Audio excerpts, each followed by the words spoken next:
ఈ యొక్క మొదటి లక్షణము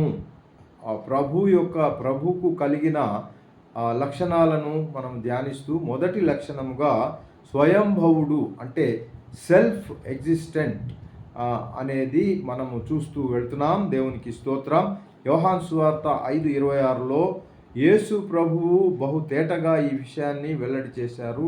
తండ్రి ఎలాగు తనంతట తానే జీవము గలవాడై ఉన్నాడో అలాగే కుమారుడు తనంతట తానే జీవము గలవాడై ఉండుటకు అధికారము అనుగ్రహించాడు. దేవునికి స్తోత్రం.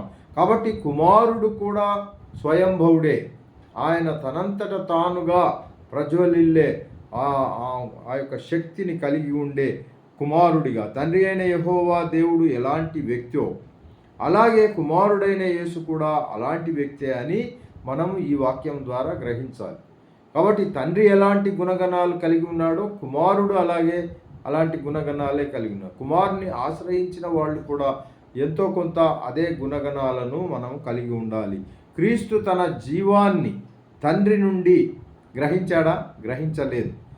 లేదా తండ్రి కుమారునిలోనికి తన జీవాన్ని ప్రవేశపెట్టాడా? అది కూడా కాలేదు. దేవునికి స్తోత్రం. కాబట్టి యేసుక్రీస్తు తనంతట తానే జీవాన్ని కలిగి ఉన్నాడు. దాన్నే మనము స్వయంభవుడు అంటాం మనం. కాబట్టి ఈ యొక్క కుమారుడు జీవప్రదాత. ఆయనే గనక ఆయనే జీవాన్ని అనుగ్రహించే వ్యక్తిగా మనకున్నారు. ఒకరి నుండి జీవాన్ని పొందుకొని మరి దాన్ని ఇతరులకు ప్రసాదించుట లేదు. ఆయన తండ్రి నుంచి తీసుకొని ఉండండి, నేను తండ్రి నుంచి కాస్త తీసుకుంటాను, ఇంత తీసుకొని దాంట్లో మీకు కాస్త ఇస్తాను, అవే కాదు. He himself is having that capacity and that అది ఏదైతే అది జనరేట్ అవుతుందో అది ఆయనలోనే అవుతుంది. ఆయన ఎక్కడి నుంచో తీసుకొని మనకి ఇవ్వడం కాదు. కానీ అలా దాన్నే స్వయంభవుడు. రెండవది చూద్దాం. రెండవది నిర్వికారుడు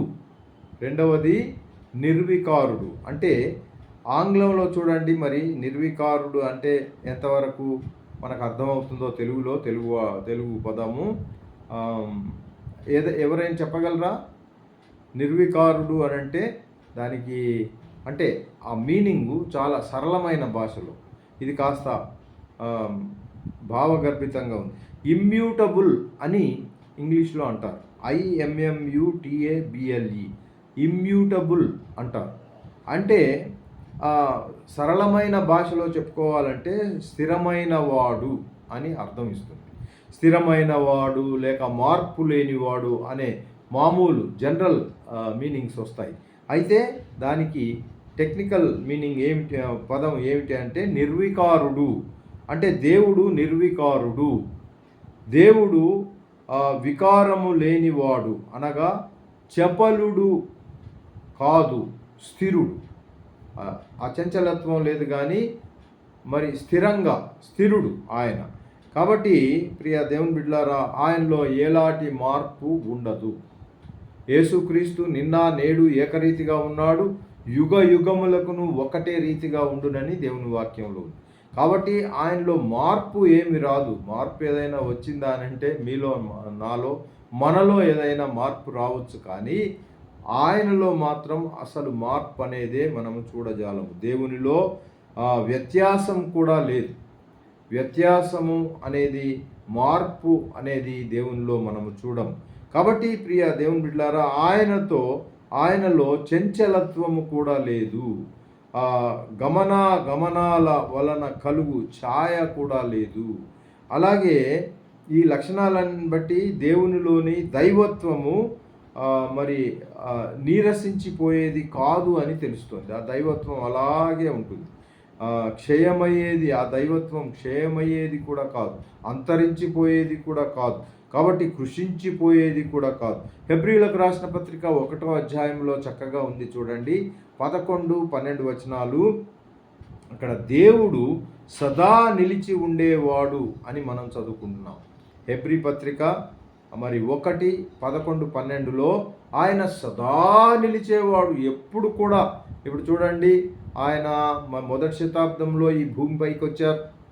మరి ఆయన తన ప్రాణాన్ని మరి సర్వమానవాళి కొరకు ఆ తరం వారికి, మన తరం వారికి, రాబో తరం వారికి మరి తన రక్తాన్ని చిందించి తను మరి ఆ యొక్క తన శరీరాన్ని ఆ శిలువలో బలి అర్పించిన తర్వాత మరి ఆయన పాతి పెట్టబడి 3వ దినాన తిరిగి లేచి ప్రియ దేవుని బిడ్డలారా మళ్ళీ మరి పరలోకానికి ఎగారు. కాబట్టి అయ్యో వెళ్ళిపోతూ మనల్ని అనాథలుగా వదిలివేయలేదు, కానీ మనకు ఆదరణకర్త అనగా పరిశుద్ధాత్మ దేవుణ్ణి అనుగ్రహించి వెళ్ళారు.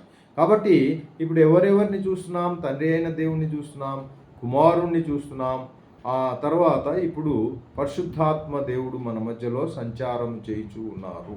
దేవునికి స్తోత్రం. గనుక ప్రియ దేవుని బిడ్డలారా, ఈ హెబ్రీ 1:11-12లో మనం గమనించినప్పుడు దేవుడు సదా నిలిచి ఉండేవాడు అని, ఆయన ఏకరీతిగా ఉన్నాడు, నిన్న నేడు ఏకరీతిగానే ఉన్నాడు.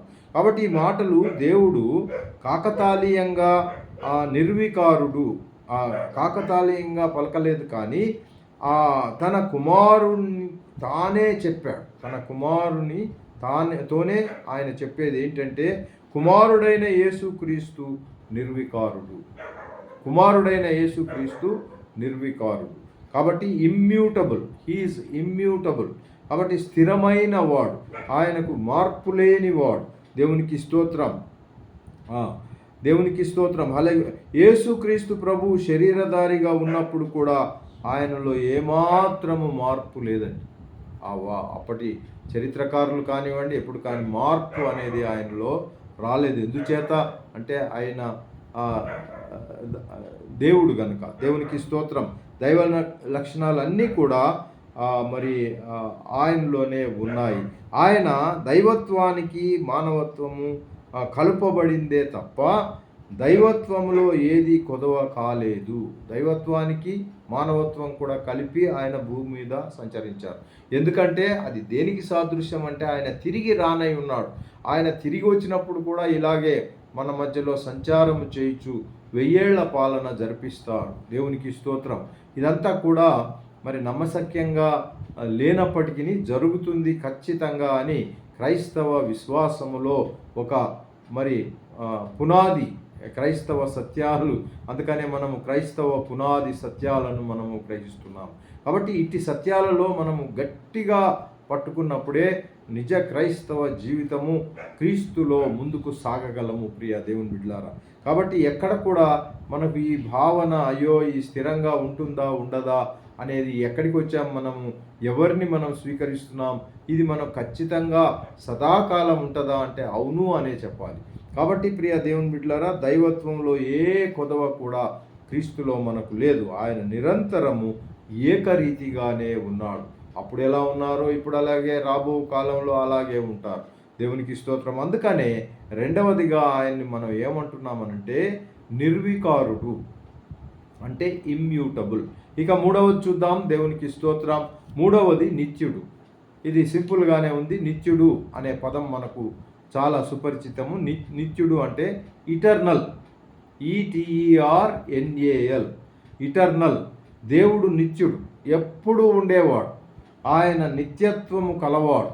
అలాగే దేవునికి ప్రారంభము లేదు, అలాగే ఆయనే ఆది, ఆరంభం, మొదటివాడు. ఆ దేవునికి అంతము కూడా లేదు. ఆయనే అంతము, ఆయనే ముగింపు, కడపటివాడు కూడా ఆయనే. దేవునికి కాల పరిమితి లేనే లేదు, కాలాలతో సంబంధము దేవునికి లేదు. ఆ మాటకు వస్తే ఆ కీర్తనకారుడు చెప్పిన ఆ మాటను బట్టి చూస్తే ఆయనకు మరి 1000 సంవత్సరాలు మనకు మరి ఆయనకొక జాము మనకు 1000 సంవత్సరాలుగా ఉందని కీర్తనకారుడు అభివర్ణిస్తూ ఉంటారు. కాబట్టి ప్రియ దేవుని బిడ్డలారా, మనకొక జాము ఒక 3 అవర్స్ గడిచిపోతే ఆ 3 అవర్స్ దేవునికి గడిచిపోతే అది మనకు ఎన్ని సంవత్సరాలు అవుతుందంటే 1000 ఇయర్స్ పడుతుంది.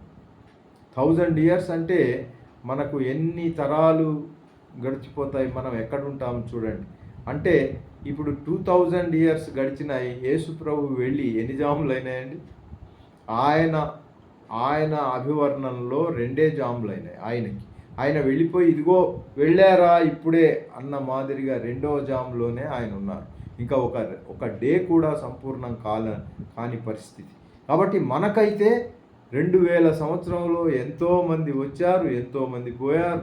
మన మన పితరులు కూడా, మన తాత ముత్తాత వాళ్ళందరూ గతించిపోయారు. ఇదిగో మనము కూడా మధ్య వయస్కుల కంటే ఎక్కువే అయిపోయిన మన తరం కూడా గడిచిపోయి మన పిల్లల తరంలోనికి ప్రవేశిస్తున్నాం. జనరల్గా తరము అని అంటే ఎన్ని సంవత్సరాలు అని మనం క్యాల్కులేట్ చేస్తే ఒక 30 to 40 ఇయర్స్ ఒక తరము అంటారు. కాబట్టి అలాగున చూస్తే అయితే ఆ సబ్జెక్ట్లోకి మనం వెళ్ళట్లేదు, కానీ సుమారుగా 30 to 40 ఇయర్స్ ఒక తరము అని మనం చూస్తూ వెళితే ఎన్ని తరాలు చూడండి. కాబట్టి అంతగా దేవుడు మరి ఆయనకు కాల పరిమితి లేదు అని చెప్పుకోవాలి. దేవునికి స్తోత్రం. కాలాతీతుడు అని చెప్పుకున్నా కానీ మరి ఎలాంటి మరి అతిశయము లేదు. కాలాతీతుడు, కాలానికి అంధనివాడు. కాలాతీతుడు అంటే కాలానికి అసలు అందడు ఆయన. కాబట్టి యేసుక్రీస్తు నిత్యము ఉండేవాడు, నిత్యుడు సమాధానకర్త. దేవునికి స్తోత్రం. ఆయనే కాలాన్ని సమయాన్ని సృజించేవాడు ఆయనే. ఆ కాలమును సృజించేవాడు ఆయనే గనుక ఆయనకు తెలుసు ఎలా కాలము మరి చేయాలని. నేను అబ్రహాము కంటే ముందు ఉన్నాను అని మనము యోహాను సువార్త 8వ అధ్యాయము 58వ వచనంలో చూస్తాం. 8:58లో అంతే కదండి. ఏమంటాడంటే నేను అబ్రహాము కంటే ముందు ఉన్నాను. పేతురు తన 2వ పత్రికను చూడండి 3:8లో అన్నాడు, ప్రభువు దృష్టికి ఒక దినము 1000 సంవత్సరముల వలె లేక 1000 సంవత్సరములు ఒక దినముగాను ఉన్నాయని. మరి ఈయనకు మరి పేతురు గారికి మరి అప్పుడు కీర్తనకారుడికేమో అలా పరిశుద్ధాత్మ మరి ఆయనకు సహాయం చేస్తే పేతురు గారు ఏం చేస్తున్నారు, మరి కొంచెం అంతగా కాకుండా అవన్నీ క్యాల్కులేషన్స్ అవన్నీ ఎందుకులే అని అది రౌండ్ ఆఫ్ చేసే చెప్తారు చూసారా, 50 పైసలవన్నీ ఆ నెక్స్ట్ రూపీకి చేంజ్ చేయండి అంటే 1 రూపీ అవుతాయి. అలాగే 80 పైసలన్నీ 1 రూపీగా తీసుకోండి, 50కి తక్కువ ఉన్నాయన్నీ కూడా ఇటు కింది వైపు తీసుకోండి అని అంటారు చూసారా. అలాగా ఇప్పుడు ₹2.30 ఎంత తీసుకోవాలి, ₹2 తీసుకోవాలి. ఆ ₹2.80 ₹3గా పరిగణించాలి. అలాగా చూసుకుంటే పేతురు గారు ఒక చక్కటి ఫార్ములా ఇస్తున్నారు. ఆయన ఏమంటున్నారు అనంటే ప్రభువు దృష్టికి ఒక దినము 1000 సంవత్సరముల వలె లేక 1000 సంవత్సరములు ఒక దినము వలె ఉన్నాయి. కాబట్టి ఆ మాదిరిగా ఆయన అభివర్ణన ప్రకటన గ్రంథము 1:7-8 చూచినప్పుడు అల్ఫాయు ఒమేగయు నేనే, వర్తమాన భూత భవిష్యత్ కాలములలో ఉన్నవాడను నేనే అని సర్వాధికారియు దేవుడునగు ప్రభువు సెలవిస్తున్నాడు. ఆయనే చెప్పే మాట ఏమిటంటే అల్ఫా ఒమేగా నేనే, అంటే ఆది అంతము నేనే, వర్తమాన భూత భవిష్యత్ కాలములలో ఉన్నవాడను కూడా నేనే.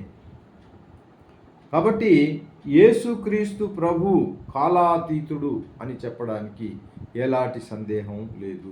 కాబట్టి ఆయన సర్వకాలములలో ఉన్నాడంటారా, సర్వకాలములలో ఎన్ని కాలాలు గడిచినా అన్ని కాలాల్లో ఆయనే ఉంటాడు. ఇప్పుడు ఇప్పటి నుంచి మనం ఇంకొక 100 ఇయర్స్ దేవుడు అనుగ్రహి మరి ఇంకొక 100 ఇయర్స్ పొందుకున్న అక్కడ కూడా ప్రభువే ఉంటారు.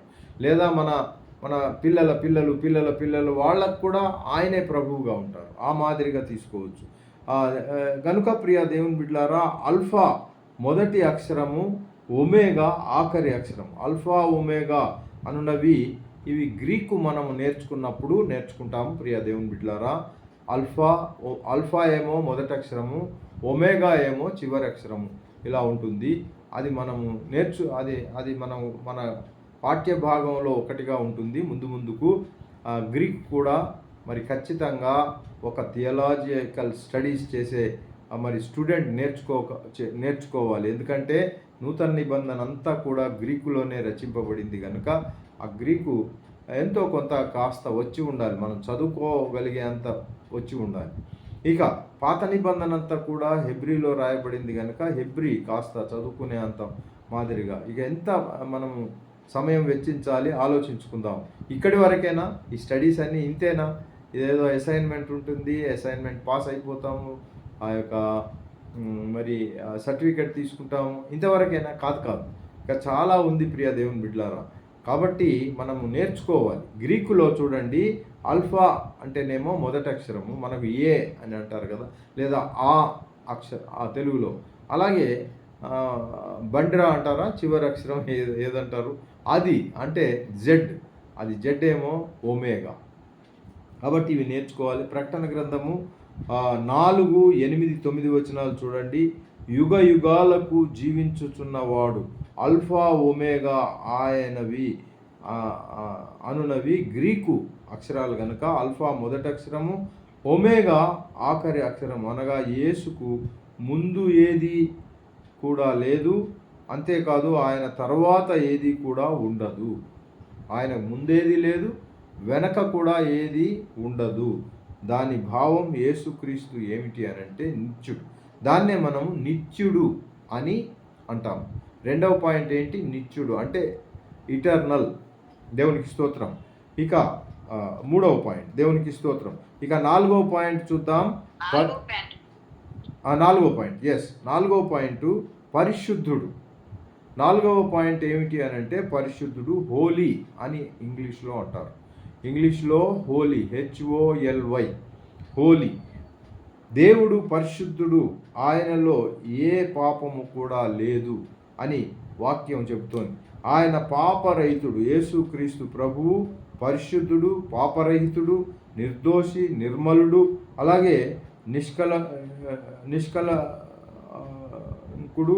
హెబ్రీయులకు 7:26లో చదివినప్పుడు, అలాగే మరి దేవునికి స్తోత్రం, పరిశుద్ధ సేవకుడైన యేసు అని మార్కు సువార్త 1:24లో చూస్తాం. దేవుని పరిశుద్ధుడు అని 1 పేతురు 1:19లో దేవుని పరిశుద్ధుడు అని. యేసు రక్తము నిర్దోషమైనది, నిష్కలంకమైనది. యేసు రక్తము నిర్దోషమైనది, నిష్కలంకమైనది. యేసు ప్రభువు పరిశుద్ధుడు కాకపోతే మానవుల పాపాలకు ప్రాయశ్చిత్తం జరగదు. పరిశుద్ధ రక్తమే గనక అందుకే మనకు పాప విమోచన కలుగుతున్నది ఈరోజు అని అంటే. మీరు పరిశుద్ధుడును నీతిమంతుడైన వానిని నిరాకరించారు అని అపోస్తల కార్యములు 3:14లో మనం చదువుతూ ఉన్నాం. మీరు పరిశుద్ధుడును నీతిమంతుడునైన వానిని నిరాకరించారు అని. కాబట్టి మీరు పరిశుద్ధుని వలన అని 1 యోహాను 2:20, మీరు పరిశుద్ధుని వలన. అలాగే ప్రకటన గ్రంథం 3:7లో సత్య స్వరూపియగు పరిశుద్ధుడు. ఒకసారి చదువుతారా? ప్రకటన 3:7. దేవునికి స్తోత్రం, హల్లెలూయా. 3:7 చూడండి. ఫిలదెల్ఫియాలో ఉన్న సంఘపు దూతకు ఇలాగూ రాయము, దావీదు తాళము చెవి కలిగి ఎవడను వేయలేకుండా తీయువాడును, ఎవడను తీయలేకుండా వేయువాడైన సత్య స్వరూపియగు పరిశుద్ధుడు చెప్పు సంగతులు ఏవనగా. సత్య స్వరూపియగు, థ్యాంక్ యూ సిస్టర్ గారు. సత్య స్వరూపియగు పరిశుద్ధుడు చెప్పు సంగతులు ఏవనగా. ఈయన పరిశుద్ధాత్మతో నిండుకొని పరిశుద్ధాత్మ ప్రేరణతో ఆయన వ్రాస్తూ ఉన్నారు. పద్మాసు ద్వీపములో, ఐలాండ్లో అనేక ప్లేసెస్లో దేవుని వాక్యం రాయబడింది. ఈ యొక్క ఐలాండ్లో కూడా దేవుని వాక్యం రాయబడింది. కాబట్టి అక్కడ పరిశుద్ధాత్మ పొందుకొని పరిశుద్ధాత్మ వశుడై ఆయన రాస్తూ ఉన్నారు. ఏమి రాస్తూ ఉన్నారు అని అంటే ఆయన సత్య స్వరూపియగు పరిశుద్ధుడు. కాబట్టి పరిశుద్ధుడు, కాబట్టి మనం పరిశుద్ధుడు అని ఈయన యొక్క లక్షణము అని చూడాలి. ఆ లక్షణం, దేవునికి స్తోత్రం. ఇక సార్వభౌముడు, మనకు సుపరిచితమైన వాక్యమే సార్వభౌముడు. ఆంగ్లంలో సోవర్నిటీ అంటాం, SOVEREIGNTY. అంతే కదండి, సోవర్నిటీ, సార్వభౌమత్వము. సార్వభౌముడు అనగా సర్వాధికారము గలవాడు అని అర్థం. సార్వభౌముడు అంటే ఆ అధికారాలన్నీ కూడా కలవాడు. ప్రకటన 19వ అధ్యాయం చూద్దాం రండి. 19లో ఇందాక చదువుకున్నాము, 6వ వచనం మళ్ళీ చదువుదాం. ప్రకటన 6లో దేవునికి స్తోత్రం. ప్రకటన 19:6లో 6 చదువుతారా? 6, 7. గొప్ప జన సమూహపు శబ్దమును, ఆ, విస్తారమైన జలముల శబ్దమును, ఉమ్, బలమైన ఉరుముల శబ్దమును పోలిన ఒక స్వరము ఆ, సర్వాధికారియు ఆ. ప్రభువునకు మన దేవుడు ఏడ్చున్నాడు, సర్వాధికారి. ఆయనను స్తుతించుడి. ఆ, దేవునికి స్తోత్రం. సర్వాధికారి అని అంటే సార్వభౌముడు. సర్వాధికారి అని అంటే అన్ని అధికారాలను, సార్వభౌముడు. ఆయన సృష్టికర్త గనుక సర్వాధికారము కలిగిన వాడై ఉన్నాడు. యేసు ప్రభువు సర్వాధికారి అయిన దేవుడు.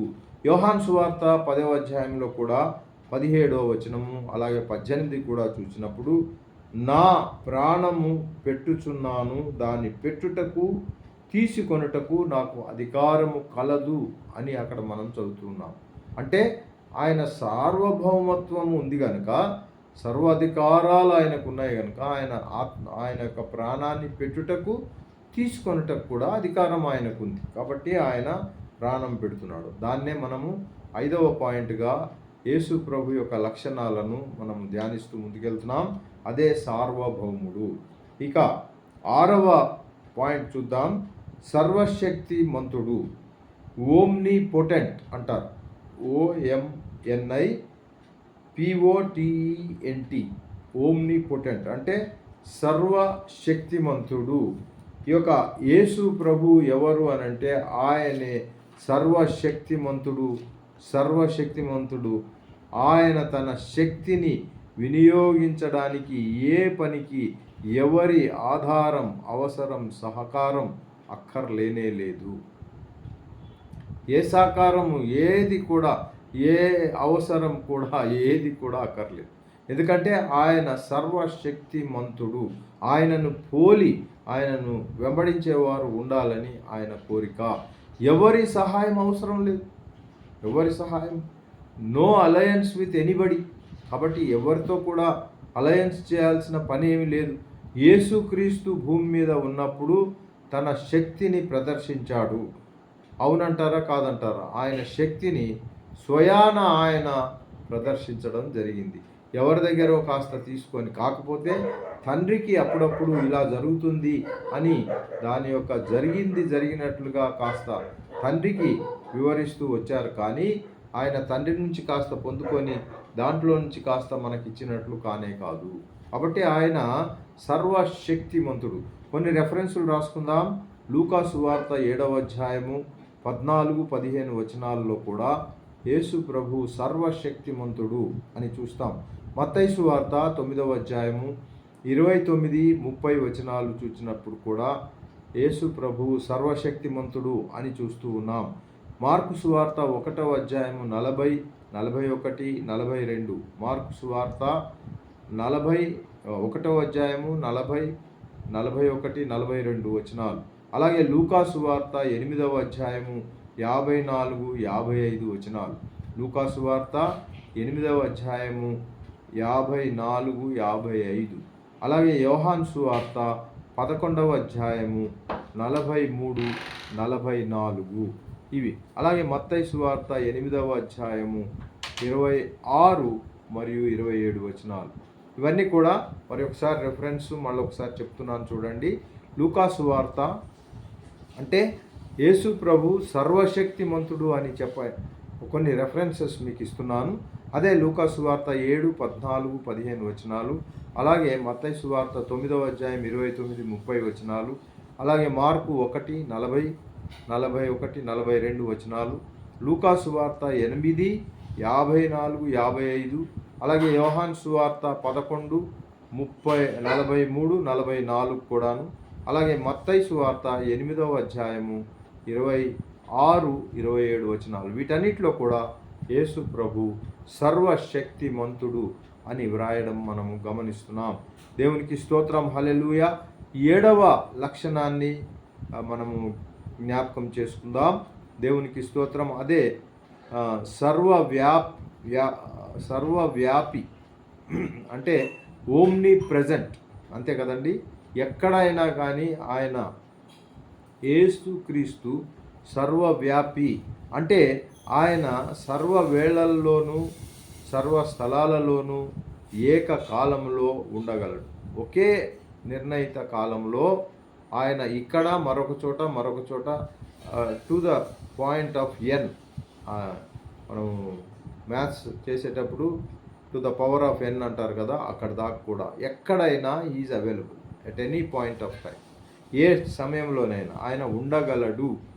ఆయనను అడ్డగించగలిగినది మరొకటి ఏది లేదు. భూమిపైన కానీ ఆకాశంలో కానీ మరి ఎక్కడ కూడా ఆయన్ని అడ్డగించి అయ్యో ఇది అడ్డు రావడం మూలాన నేను మరి అక్కడికి చేరలేదనే సమస్యే ఉండదు.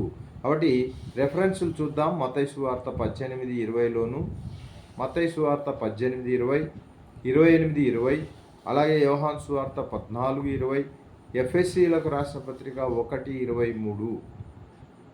సర్వవ్యాపి, దేవునికి స్తోత్రం, హల్లెలూయా. మత్తయి సువార్త 18:20, 28:20, అలాగే యోహాను 14:20, అలాగే ఎఫెసీ 1:23.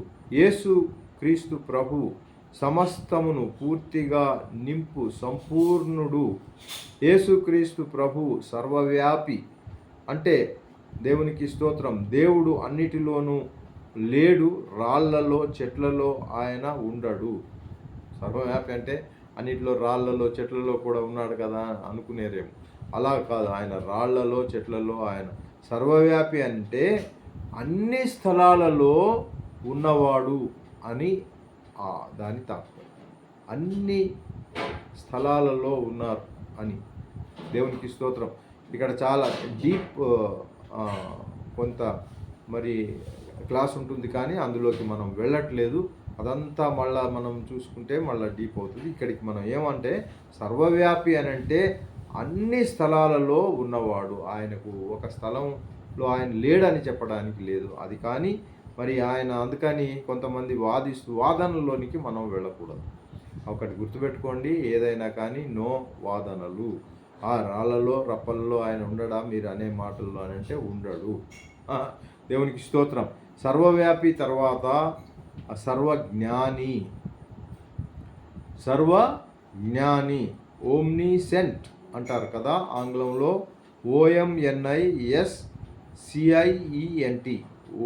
OMNISCIENT, ఓమ్నిసెంట్. యేసు క్రీస్తు ప్రభువు ఆయన సర్వజ్ఞాని. 12 ఏళ్లకే శాస్త్రులు పరిసయ్యులతో ఆయన మరి అడిగే ప్రశ్నలకు సమాధానం చెప్పగలిగారు.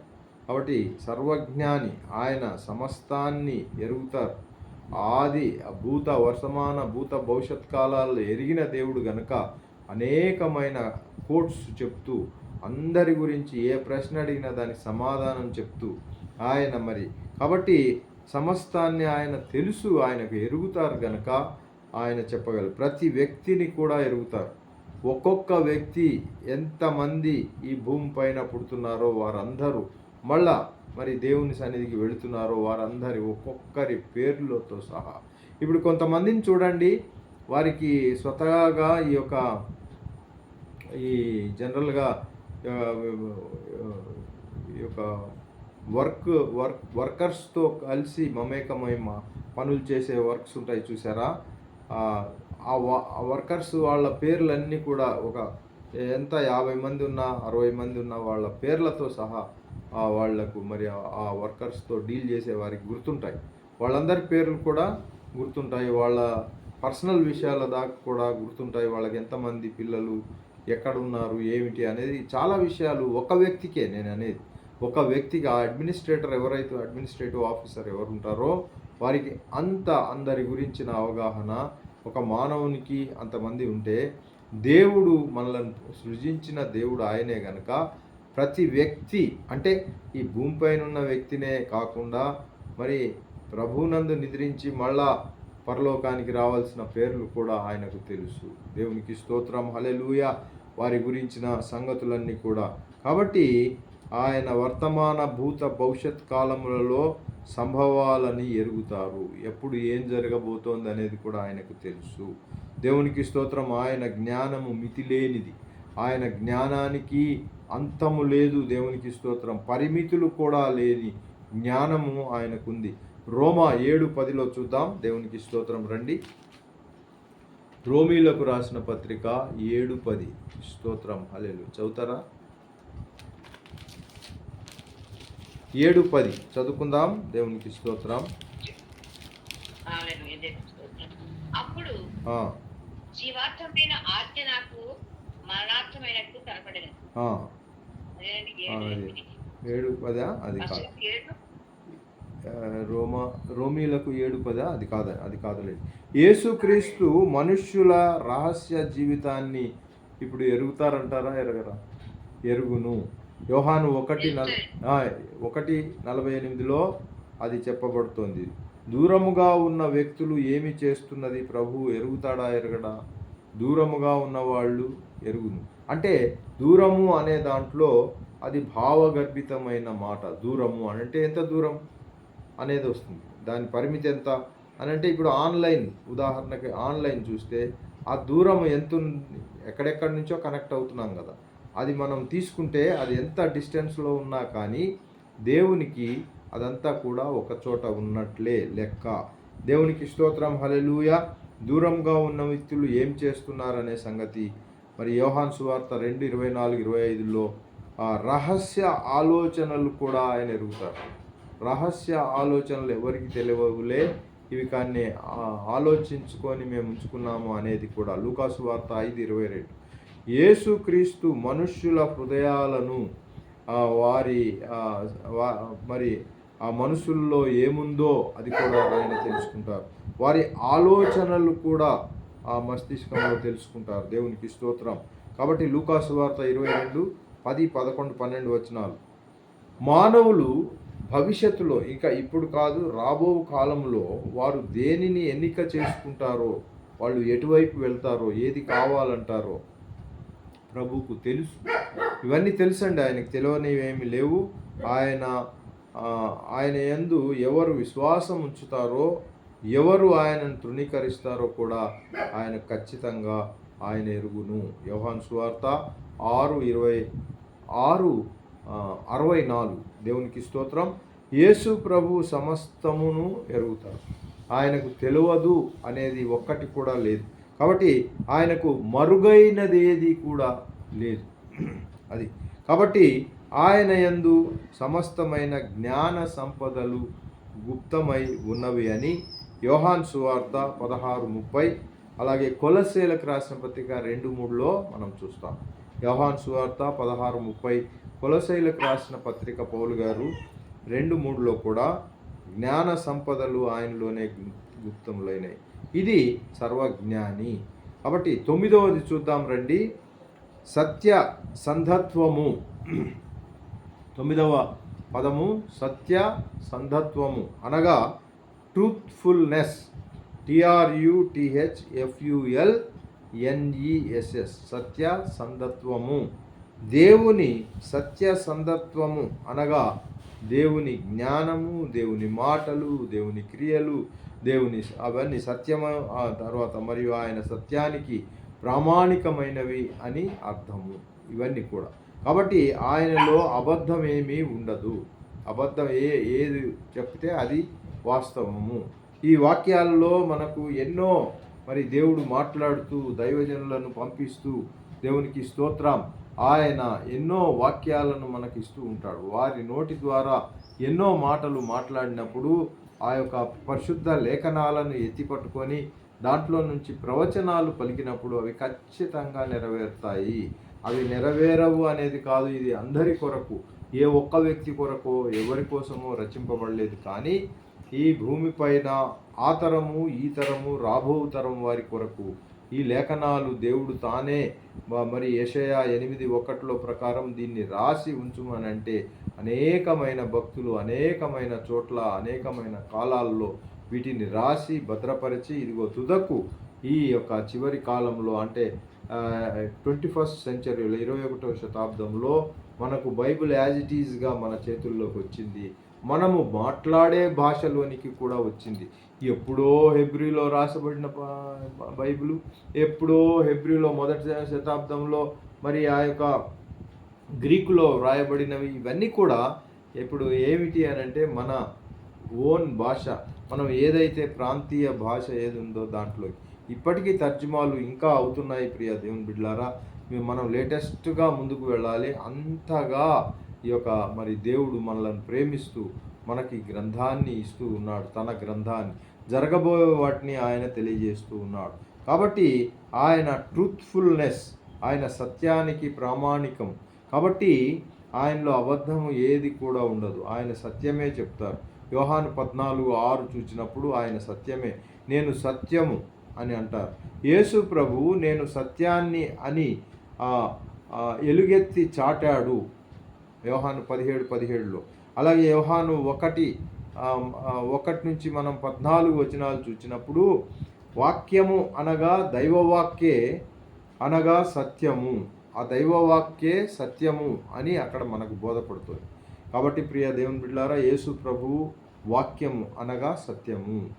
1 యోహాను 2:8 వచనంలో కూడా, యోహాను 1:9లో కూడా ఈ యొక్క సత్యమునకు వెలుగు పర్యాయ పదంగా వాడబడి సత్యము వెలుగు, సత్యము వెలుగు, ఇవన్నీ పర్యాయ పదములుగా.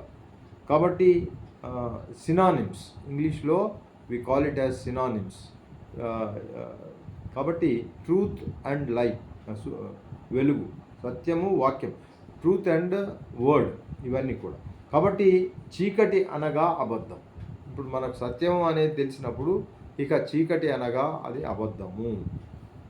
యేసు క్రీస్తు నిజమైన వెలుగు, ఆయన ప్రకాశమా వెలుగు యేసుక్రీస్తు. ఆయన సత్యము అనగా యేసుక్రీస్తు క్రియలు, యేసుక్రీస్తు నిజమైన క్రియలు, మాటలు, జ్ఞానము, మరి ప్రణాళికలు, ఆయనవి ఏమే సంకల్పాలు అన్నీ కూడా సత్యమే అయి ఉంటాయి.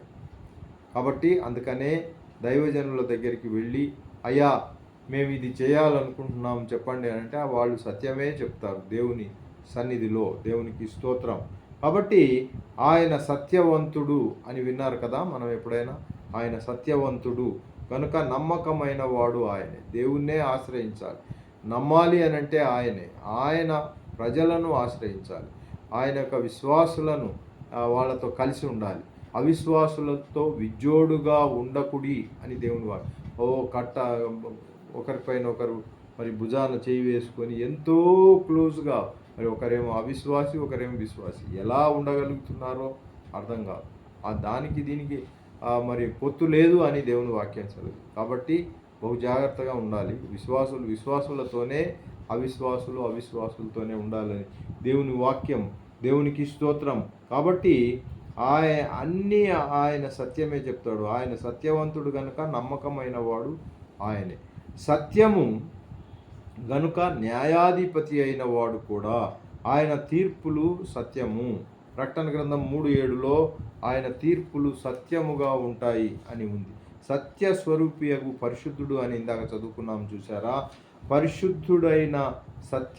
పరిశుద్ధుడు సత్యవంతుడై ఉండాలి అని దాని తాత్పర్యం. ఉంటాడు ఆయన. కాబట్టి యేసుక్రీస్తు సత్యస్వరూపి. యేసుక్రీస్తు సత్యస్వరూపియగు యేసు వాక్యము శరీరధారిగా కృపా సత్య సంపూర్ణుడుగా మన మధ్య నివసించను. ఆ వాక్యమే కృపా సత్య సంపూర్ణుడుగా, ఆ వాక్యమే మన మధ్యలో నివసించింది అని కూడా మనం. సత్యమునకు భౌతిక రూపం యేసుక్రీస్తు. అర్థమైన వాళ్ళు ఆమె చెప్తారా? ఆ సత్యానికి భౌతిక రూపం ఎక్కడైనా కలిగిందా అని అంటే ఆయనే యేసుక్రీస్తు. దేవునికి స్తోత్రం. కాబట్టి సత్యమునకు సంపూర్ణత యేసు ప్రభు గారు. ప్రకటన గ్రంథం 3:14 చదువుకోవచ్చు. యేసుక్రీస్తు సత్యసాక్షి. యేసుక్రీస్తు ప్రభువు తన గురించి తాను చెప్పుకొనిన సాక్ష్యం సత్యం. నేనే సత్యమును అని. దేవునికి స్తోత్రం. కాబట్టి ఇక 10వదిగా ప్రేమ, లవ్, LOVE ఇనింగ్, ప్రేమ అని తెలుగులో లవ్. దేవుడు ప్రేమాస్వరూపి. యేసుక్రీస్తు ప్రభువు ప్రేమామయుడు. దేవుడు ప్రేమాస్వరూపి, యేసుక్రీస్తు ప్రభువు ప్రేమామయుడు. దేవుని ప్రేమ అనగా ఆయన తను తాను ఆ యొక్క శిలువలో ఆ బలియాగం ద్వారా అర్పించుకొనడము అనేది, అర్పణ అనేది అదొక త్యాగము, ప్రేమపూరితమైన త్యాగం. ఏదో ఎవరో బలవంతం చేస్తేనో మనకు ఇష్టం లేకుండానే ఏదో ఆ క్రియ జరిగించడం అబ్బే కాదు సత్ ఆయన ఆయన ఏంటంటే ఆయన ప్రేమ కలిగి ఆ ప్రేమ అవుట్ ఆఫ్ లవ్ ఆయన తన ప్రాణాన్ని పెట్టాడు. అర్పించుకొనుట, యేసు ప్రభు తను తాను మానవాళి కొరకు బలి అర్పణగా అర్పించుకున్నాడు అని అంటే ఎవరు ఒత్తిడి వల్లనో యాదృచ్ఛికంగానో అలా పరిస్థితులు అలా వచ్చాయి, ఎంతమంది చనిపోవట్లేదు ఆ మాదిరిగా అబ్బాయి అవన్నిటి మనం ముందే చెప్పుకుంటున్నాం కదా. అలాంటి డిస్కషన్స్లోనికి మనం వెళ్ళము. వాక్యము ఏది చెబుతుందో వాక్యానుసారంగానే మనకు ఇబ్బందికరంగా ఉన్నా అదే ఫాలో అవ్వాలి. దేవునికి స్తోత్రం. గనుక ప్రియ దేవుని బిడ్డలారా, తను తాను మానవాళి కోసం ప్రభువు తను తాను అర్పించుకున్నాడు. కాబట్టి యోహాను 13:1 ఆయన ప్రేమించాడు అని కూడా ఉంటుంది. అంతం వరకు ప్రేమించాడు అని 1 యోహాను 3:16. దేవునికి స్తోత్రం. మన కొరకు ప్రాణం పెట్టాడు కనుక ఆయన ప్రేమ ఎటిదో అర్థం చేసుకోవచ్చని. గలతీలకు 2:20 కూడా మరి ప్రేమించి తన్ను తాను అప్పగించుకున్న దేవుని కుమారుడు అని మనం చూస్తూ ఉన్నాం. ప్రేమించి మానవులను ప్రేమించి తను తాను అప్పగించుకున్నాడు. దేవునికి స్తోత్రం. ఈనాడు చూస్తే ఈ యొక్క దైవ సేవకులుగా సేవ సమర్పించుకొని ఇదిగో ఈనాడు మనం ఈ మాదిరిగా థియాలజీ చదివి ఆ తర్వాత మనం పట్టభద్రులం అయిన తర్వాత అధికారంతో అభిషేకంతో మనము కాలిడినప్పుడు మనము ఎన్నో దేవునిలో ముందుకు వెళుతూ ఉన్నప్పుడు ప్రియ దేవుని బిడ్డలారా, ప్రేమను మరి చూపించాల్సిన బాధ్యత ఎంతైనా ఉంటుంది. ప్రేమలో ఎన్నో ఒడిదొడుకులు, ఎన్నో ప్రాబ్లమ్స్, ఎన్నో వెన్నుపోట్లు, ఎన్నో అవమానములు ఉన్నప్పటికీ ఆయన మన దృక్పథం ఏంటంటే ప్రేమ చూపించడం అంతవరకే. యేసును పోలిన జీవితం. దేవునికి స్తోత్రం. 10వది ప్రేమ చూస్తూ వచ్చాం. 11వది లేదు. 10 పాయింట్స్ చాలా ఉన్నాయి కానీ 10 పాయింట్స్ పెట్టుకుందాం. దేవునికి స్తోత్రం. ఇప్పుడు మీరు లక్షణాలు రాయండి అని అంటే 10 పాయింట్స్ రాయాలి. దేవునికి స్తోత్రం. మహిమ కలుగును గాక. కాబట్టి ప్రభుచితం అయితే మరొక టాపిక్తో మనం ముందుకెళ్దాం. ఈ దినం మనము దైవ లక్షణాలను 10 లక్షణాలను మరి నేను చక్క మళ్ళీ చెప్తాను చూడండి. దేవునికి స్తోత్రం. ఎవరైనా మిస్ అయిన వాళ్ళు ఉంటే దైవ లక్షణాలు 10 దైవ లక్షణాలను వివరించండి అని అంటే మీరు ఇలాగున వివరించవచ్చు. 1 స్వయంభవుడు అంటే సెల్ఫ్ ఎగ్జిస్టెంట్. రెండవది నిర్వికారు అంటే ఇమ్యూటబుల్, నిర్వికారు. 3వది నిత్యుడు. 3వ లక్షణము నిత్యుడు అంటే ఇటర్నల్. 4వది పరిశుద్ధుడు అంటే హోలీ. 5వది సార్వభౌముడు. సార్వభౌముడు అంటే సోవర్నిటీ. అలాగే సర్వశక్తిమంతుడు 6వది అంటే ఓమ్ని పొటెంట్, సర్వశక్తిమంతుడు. అలాగే 7వది సర్వవ్యాపి, ఓమ్ని ప్రెజెంట్. 8వది సర్వజ్ఞాని, ఓమ్ని సెంట్. అలాగే 9వది సత్యసంధత్వము అంటే ట్రూత్ఫుల్నెస్, సత్యసంధత్వము. ఇక చివరిగా ప్రేమ, లవ్. కాబట్టి లవ్ గురించిన అధ్యాయం అంతా మనకుంది 13వ అధ్యాయము కొరింథీయులలో. కాబట్టి ప్రియ దేవుని బిడ్డలారా, దేవునికి మహిమ కలుగును గాక. ఈ యొక్క లక్షణాలు దేవునికి కలిగిన లక్షణాలు అంటే యేసు ప్రభువు ఆయనే మరి వాక్యమే శరీరధారిగా 2000 సంవత్సరముల పూర్వము మన మధ్యలో నివసించారు కనుక, తిరిగి 1000 ఏళ్ల పాలనలో తిరిగి ఆయనే రానై ఉన్నారు కనుక మరి ఆయనకున్న లక్షణాలను కొన్ని మనం అలవర్చుకొని, లేని ఎడల మనం అలవాటు చేసుకొని మరి మన యొక్క నిత్య జీవితాల్లో ముందుకెళ్దాం. అట్టి కృప, అట్టి ధన్యత దేవుడు మనందరికీ దయచేసి ముందుకు నడుపును గాక. ఆమెన్. ఆమెన్. హల్లెలూయా. హోస్ట్ గారు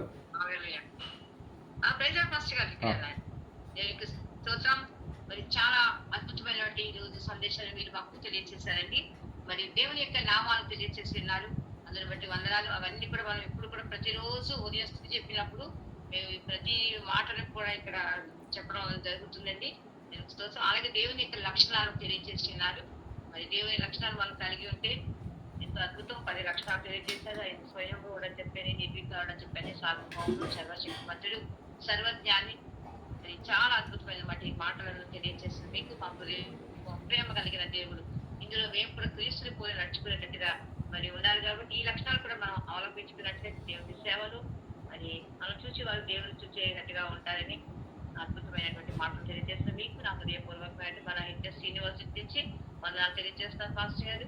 మరి వాక్యం నిమిత్తము ప్రేరేపింపబడిన వారి ఒకరు చేయండి, అన్ని ఏడాది చేస్తే కాదు కానీ ఒకరు ప్రేరేపింపబడిన వారి వాక్యం నిమిత్తం దేవుని యొక్క లక్షణాలు, దేవుని యొక్క నామాలను విన్నాం కాబట్టి దేవుడు ఏమై ఉన్నాడు, ఆయన ఎందుకు మన కొరకు ఈ లోకానికి వచ్చి ఉన్నాడు అనేది ఒక మాటగా ఎవరైనా ప్రార్థన చేయండి. ప్రార్థన చేయాలనుకున్న వారు పరిస్థితిగా ప్రేమ తండ్రి దయచేయ నీ ఘనమైన నామానికి వేలాది వందల స్తుతులు స్తోత్రం చెల్లించుకుంటాను. ఈ సాయంకాలం వేళ ప్రభావ నీ దాసు నిలవబెట్టుకుంటుంది అమూల్యమైనటువంటి విషయాలు మాకు తెలియజేస్తున్నారే. నువ్వు పరిశుద్ధులు పరిశుద్ధులు పరిశుద్ధులు అని ప్రభావ ఆయన ఎల్ల వేళ సూత్రంతో మహాభక్తులతో కొనియాడబడుతున్న వాడా నీకే స్తుతులు స్తోత్రం చెల్లించుకుంటున్నాను. అనంత జ్ఞాని నీకు స్తోత్రములు నాయన. ఇక్కడ అన్ని వేళలా ఉన్నవాడా నీకే స్తోత్రములు ప్రభావ. ఆది అంతము లేని వాడా అల్ప ఒమేగా అయిన దేవా నీకే స్తోత్రం తండ్రి. నీ నామములు నీ యొక్క లక్షణాలు ప్రభా నీ సేవకుడు ఎంతగానో ప్రభా మరి ఒక్కసారి మాకు దయ నేర్పించే విధానం బట్టి వందనాలు ప్రభా. ఎల్ల వేళలా ప్రభా నాయన నీ నామాలు మేము ఉచ్చరిస్తూ ప్రభా నాయన నిన్ను స్తుతిస్తూ నీ లక్షణాలన్నీ ప్రభా మేము కూడా కలిగి ఉండి ప్రభా నాయన నడుచుకునే విధానంగా మీరు మాకు ఇంతగా తోడుగా ఉన్నారు. మేము ఎక్కడ కూర్చున్నా తండ్రి, మేము ఎక్కడ ఉన్నప్పటికీ నాయన మా మధ్యన మీరు ఉంటున్నారు ప్రభా నాయన. నీకు స్తోత్రం చెల్లించుకుంటూ అద్భుతమైనటువంటి మాటలను లేఖన భాగాల నుంచి మాకు తెలియజేస్తున్నారు ఆయన. మరి ఒక్కసారి ఆ లేఖన భాగాలు మేము తండ్రి మరి చదువుకొని ప్రభా వాక్యానుసారిగా జీవించడానికి మీరు ఏమై ఉన్నారో మేము తెలుసుకుని గ్రహించి ప్రభా ఆయన మీ కొరకు మేము జీవించాలి. ఆ రీతికి మమ్మల్ని భద్రపరచండి, స్థిరపరచండి. మీలో తండ్రి మమ్మల్ని తండ్రి నమ్మకంగా మీ కొరకు మేము జీవించడానికి సహాయం చేయమని మీ దాసుని ప్రత్యేకమైనటువంటి దీవెనతో దీవించండి, ఆశీర్వదించండి. ఆ కుటుంబానికి రావాల్సిన దీవెనలు ప్రభావ మీరు బ్రహ్మరించండి. ఏమి లోటుగా ఉందో మీకు తెలిసే సమస్తమును ఎరిగి నా దేవుడు వేసయ్యా నీకు స్తోత్రం. ఆ లోటును మీరు పూర్తి చేయవలసిందిగా తెలియజేస్తాను. అమ్మగారు చూస్తా ఆ పరిచర్యను దీవించండి, సంఘమును దీవించండి. వారి రాకపోకలు మీరు తోడుగా ఉండి ఇంకా నిండైన దీవెనలతో ప్రభావ నాయన మరి తన ఆయుష్కాలం అంతా కూడా మనం దీవించి ఆశీర్వదించమని ఇక్కడ కూర్చొని వినేటువంటి వాక్యాన్ని ఎంతమంది బిడ్డలు విన్నారో ప్రభావ నాయన నాయన వారందరినీ నాయన ప్రేమతో దీవించండి, ఆశీర్వదించండి. ఈ వాక్యము తండ్రి మా హృదయంలో నీరు కట్టి ఫలింపచేయండి నీకు స్తోత్రం. మేము ఎక్కడైనా మందిరాలలో ఏ సేవకులు అడిగినప్పుడు ఈ యొక్క నామములు అడిగినప్పుడు ఈ యొక్క లక్షణాలు అడిగినప్పుడు మేము చెప్పగలిగే శక్తిని మాకు జ్ఞానము శక్తి మాకు దయచండి. ఈ రాత్రికాల సమయంలో ప్రభావం అందరూ తండ్రి పడకుండా వెళ్తుండగా ప్రభావైనా అందరి పడక చుట్టూ దేవస్థానం కావలించండి. దర్శనం ద్వారా కవల ద్వారా మీరు మాతో మాట్లాడండి, బలపరచండి. ప్రతి వారికి ఆయుర ఆరోగ్యం దయచండి. ఎవరైనా ఇక్కడ ఇప్పుడు ఎవరైనా పరిచయంగా ఉంటే ఏస్తున్నాము ఇప్పుడు వారి వచ్చి ఆ యొక్క నాయన నీరసము కానీ ఏ విధమైన అనారోగ్య పరిస్థితి వారిలో తీసివేయండి. సంపూర్ణ శక్తిని దయచేయండి, బలము దయచేయండి. ఏ శక్తి గల అధికార నామంలో నేను ప్రార్థన చేస్తున్నాను. జయానికి వందనాలు ఆయన. ఉదయం కాలంలో లేచి ఆయన మేము అందరం కలిసి సూచించి మిమ్మల్ని కనపరిచే మాకు దయచేయండి. మీరే మహిమ ఘనత ప్రభావాలు పొందుతారని నజరేయుడైన యేసు నామములో ఈ ప్రార్థన అడిగి వేడుకుంటున్నాం తండ్రి. ఆమేన్. ఆశీర్వచనం తీసుకుందాం. తండ్రి కుమార పరిశుద్ధాత్మ త్రియేక దేవుని దీవెన ఆశీర్వాదాలు ఇదిగో ఈ రాత్రి కాలము మనందరి పైన, మన కుటుంబాలపైన, పరిచర్యలపైన, అలాగే హెచ్ఎస్సి యూనివర్సిటీ పైన, సకల పరిశుద్ధులపైన, సార్వత్రిక సంఘము పైన ఇప్పుడు సదాకాలం నిలిచి ఉండి నడిపించును గాక. ఆమేన్. అందరికి వందనాలండి. Thank you very much. Praise lord. Praise lord అండి.